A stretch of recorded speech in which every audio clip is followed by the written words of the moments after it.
Springtime, especially around Passover, is a fabulous time in Israel. The mountains are starting to come alive with greenery. There's grain growing in the lowlands and sometimes in the hills, and all the fruit trees are starting to bud. And as you'll see, when Jesus comes into Jerusalem for the Passover, he's going to actually create a parable out of a fig tree, which is coming in bloom. And at this time of year, there'll be lots of green leaves, but there'll also be some early figs. If you look here, you'll see that some of these are showing right now. And this is actually the day of what we call Palm Sunday, the day of the triumphal entry. Jesus will have gone into Jerusalem and been hailed the Son of David, and he'll come and look at the temple and he'll see the corruption there.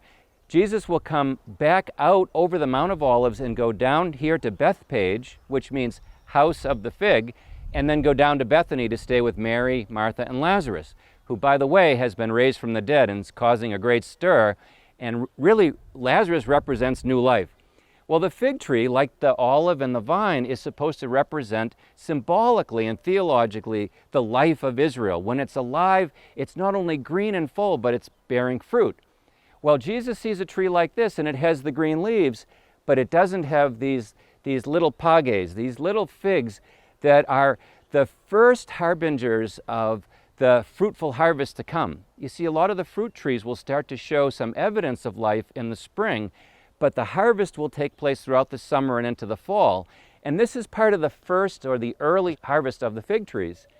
Jesus will actually curse the tree to the surprise of his disciples, and they'll come back the next day and they'll see that the tree is starting to wither. This tree just phenomenally has this interior trunk that's dying, and you can imagine what the disciples thought, that Jesus would just judge the tree.